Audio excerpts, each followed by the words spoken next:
All right, so today we are going to look at graphing functions and how that's done, how you can figure it out, and things of this nature, okay? So let's start with example 1, okay? So on example 1 right here, it says to graph this, which is 3x minus y equals 1, for the domain of -3, -1, 0, and 4, okay?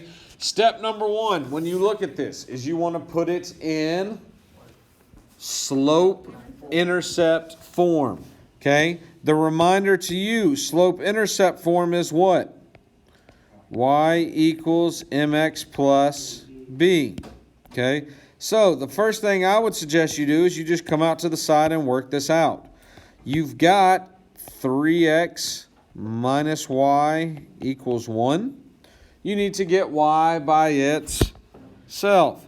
So what I would do first is subtract 3x. Negative y equals negative 3x plus 1. Then you want to divide everything by -1. That way you have y equals 3x minus 1. That is your equation in slope-intercept form. All right, now, once you get it in slope-intercept form, all right, a lot of you are going to try and do what? You are. Yeah, you're 100% right. You're going to try and graph it, okay? Now, what's the issue? Oh, no. Listen to what I said. A lot of you are going to try and graph it. You can graph that because it is a line. You could easily do that. But what do the directions say to you? They say to put it in the table, but here's the reason why they're telling you that. Are they asking you to graph it for every domain? No. Every domain means every x value. They are not asking you for that. They are asking you to graph it for the domain of -3, -1, 0, and 4. What those represent are the x values you are looking for. That is why you are using a table. You are not being asked to just graph that line, okay? Because we're going to look at other functions that are not lines. Are y'all with me? Okay? So, as you do this, here's what you're going to do. What you just found is what you're going to also plug it in for this table. So we're also going to copy that down. So we're looking for x when y is equal to 3x minus 1. Here's what they want you to do, is take those values and plug them in. So when they ask you to find x, the first x you want to find is when x is -3. So what you're going to do is come over here and work it out. You're going to say, okay, well, y is going to equal 3. X is going to be -3 minus 1. And then you just got to solve it. 3 times -3 is -9. -9 minus 1 becomes -10. So that means this coordinate would be -3, -10. Okay? Again, what I did was I took the first x they gave me in my domain, I plugged it into my equation, and I got out what y was equal to. The reason that I wanted to put it in slope form or get the y by itself is so that when I plug it in, it is easy to figure out what y is. Now, guess what you've got to continue doing here? The same thing just for your next x value. So the next x value I want to plug in is -1. Same thing, I'm going to solve it here. 3, but this time I'm plugging in a -1. Well, 3 times -1 is negative. -1 is negative. So this point would be -1, -4.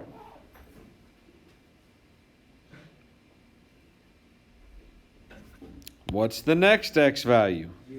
0. Y'all seeing the pattern? So y is equal to 3. This time I plug in a 0 minus 1. Well, what's anything times 0? 0 minus 1 is minus 1. So this coordinate is 0 minus 1. And the last one they want me to plug in is 4. So again, it's y is equal to 3 times 4 minus 1. Well, 3 times 4 is 12. 12 minus 1 is 11. Okay, now, here's what you need to do. After you complete the table, you want to come out here and plot these points. Okay? So, when I plot these points, I'm going to come over here. I've got -3, -10. So I go over -3 down to -10. What's the next point I got? -1, -4. Then I've got 0, -1. And then I'm going to have 4 up to 11. Now, here's the part that has got to be understood here, because this is going to take us back to discrete versus continuous. Did they ask your domain to be everything? No. So, do we need to connect those points? No. If they wanted you to connect them, they would give you all real numbers or all x values. Do you understand what I'm saying to you? So, that's going to help us answer this next point. Is this a continuous graph or a discrete graph? No, it is discrete. Okay? To be continuous means it would have to connect all the way across. This is discrete. And then when it says discrete y, you are only looking at specific, specific x values. Questions? You feeling okay? All right. Let's come down here and look at this next example. Okay, y'all ready? Here, you have the equation. F of x is equal to negative, and then there's bars x. Do y'all know what those bars mean?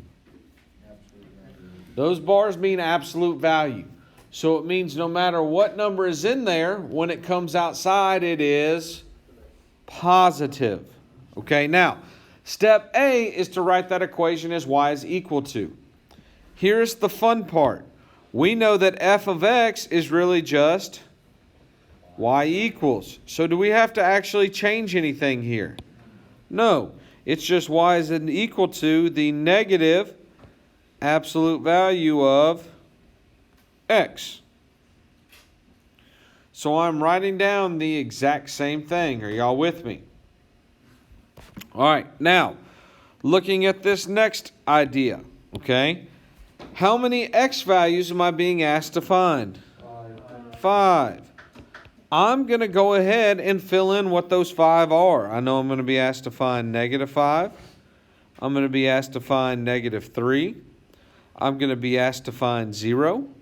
I'm going to be asked to find 3. And I'm going to be asked to find 5.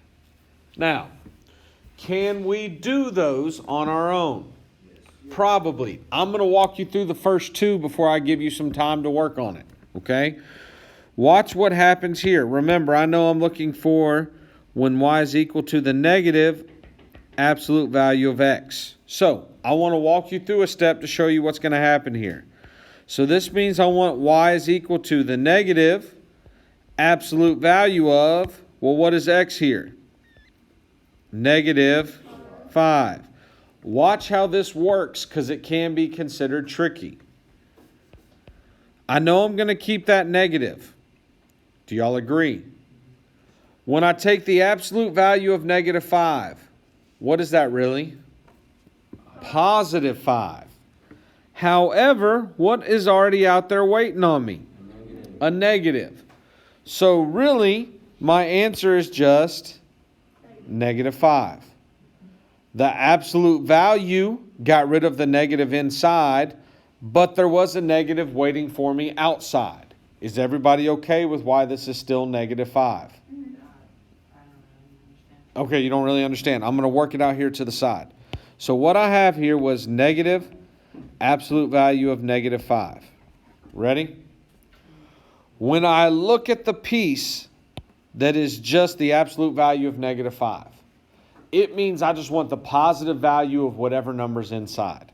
So that is really the number 5. You okay with that? What was hanging outside? That doesn't go away, does it? Just because I do the absolute value of the number inside, that negative outside doesn't disappear. So I've got to bring it along. So instead of being positive 5, it's really negative 5. Is that better? Okay. So that means my point now is negative 5, negative 5. Okay. Now, let's look at the next example. We've got y is equal to negative absolute value this time of negative 3.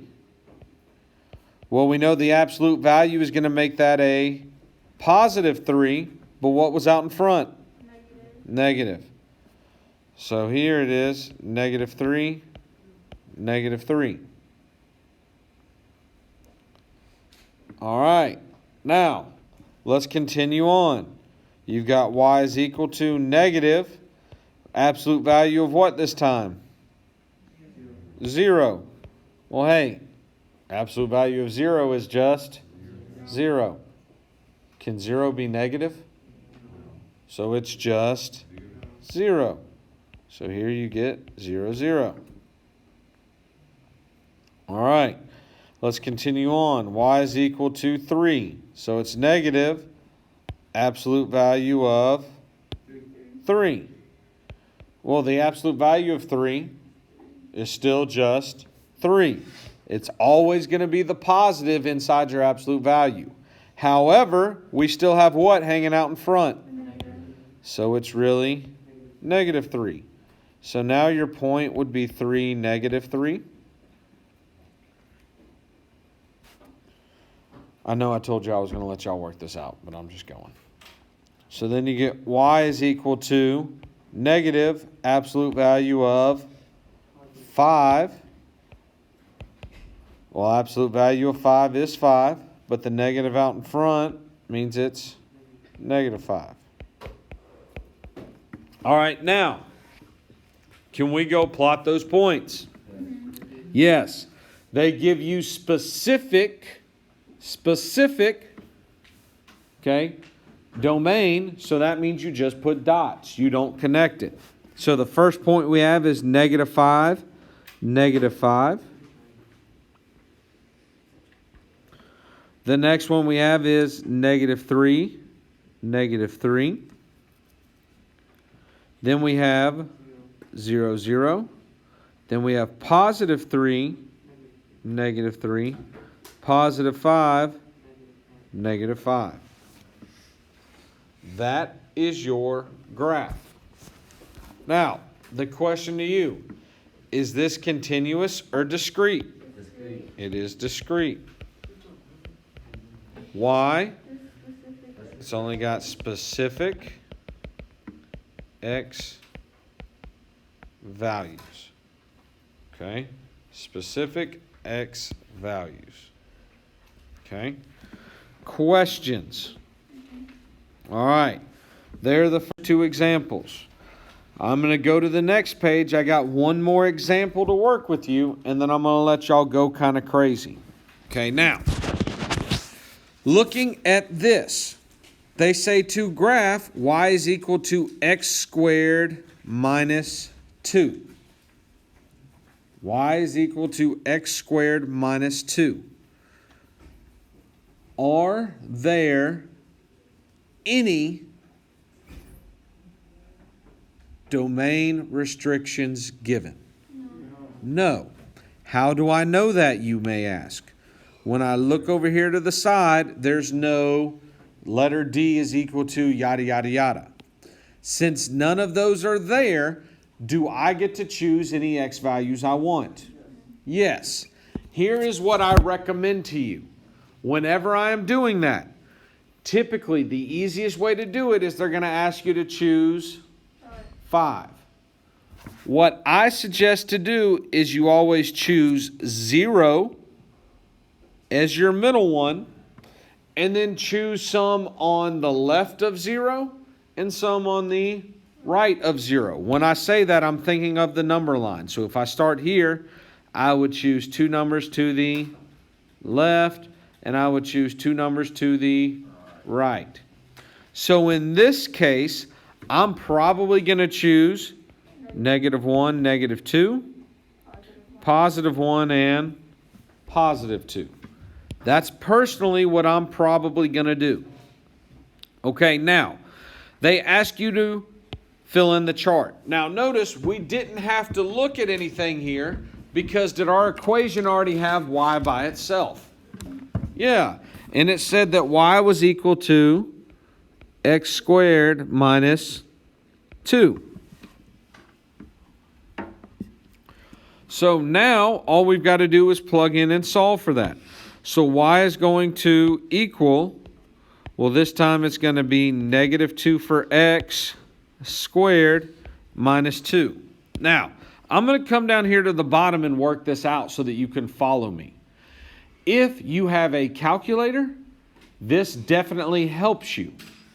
The thing you've got to be careful of is making sure whatever number you plug in for x, you put in parentheses. So what I mean is I'm going to work out this first one step by step. I have y is equal to -2 squared minus 2. If I work this out, -2 squared becomes what number? It does not become -4. -2 squared is saying -2 times -2, which is a +4. Listen to me, especially if you were at home. This is why I said to put it in parentheses. If you type in your calculators, just -2 squared. Let me explain to you what your calculator is thinking, okay? Your calculator is thinking, hey, do 2 squared, put a negative out in front of it. That's not what we want. What we really want is -2 times -2. That's why we put the whole thing in parentheses, okay? That's just calculator stuff there. All right, now, you get that, you carry down your -2. Well, 4 minus 2 is 2. So this whole thing just equals 2. So our coordinate then is -2, +2. Are y'all okay with that? All right. I'm going to do one more, and then I am going to pause this and let you do the last 3. Okay? So here I have y is equal to, this time it's -1 squared minus 2. Well, if I come down here and work it out just to show you again, y is parentheses around the entire -1. Okay, so you've got -1 squared minus 2. Okay, so again, we know that -1 times -1 is +1. You bring down your -2. 1 minus 2 is -1. So you get -1, -1. All right, now I'm going to give you 2 minutes to do the next 3. Ready, set, here we go. All right, so looking at this, I'm going to speed it up and just kind of talk through it. So right here, when you plug in 0, y is equal to 0 squared minus 2. Well, that's just going to end up being 0 minus 2, which is -2. So 0, -2 is your point. Same thing with this next one. Y is equal to, this time it is 1 squared minus 2. Well, 1 times 1 is 1. 1 minus 2 is negative 1. So you get positive 1, negative 1. And then you're going to get y is equal to, this time it is 2 squared minus 2. Well, 2 squared is 4. 4 minus 2 is 2. So you get 2, 2. All right. Now, here's the thing that you need to know. These are the points that are going to help you graph your function. So as I look at this, I know I'm going to have a point at negative 2, positive 2. I'm going to have a point at negative 1, negative 1.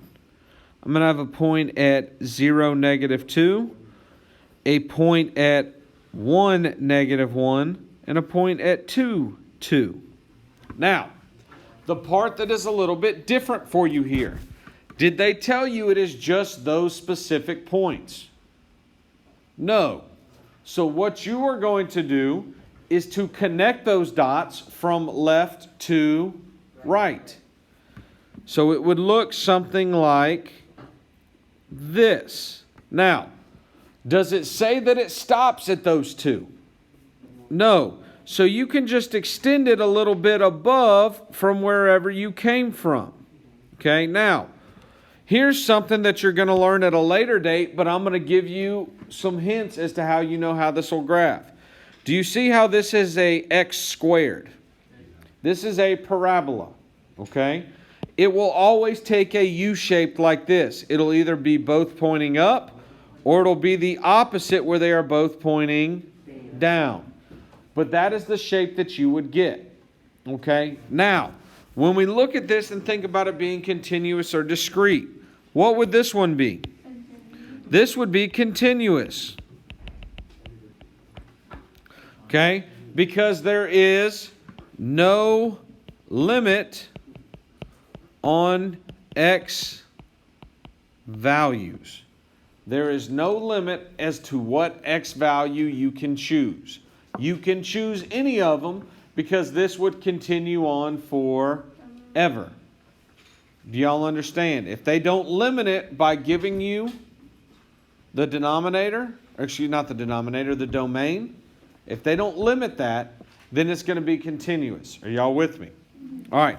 Now, what we are going to do the rest of this time, and it's going to be your support class time as well, is to work on the homework.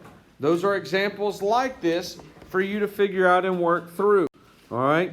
So you can see here that it was 13 through 39 odd in your textbook. I went ahead and took those and put those all on here. Okay. That is what you need to do and work on here. I will take questions next period. I am okay if you work with someone around you, but you got to stay in your seat, okay, for all the contact tracing. All right, ready, set, go.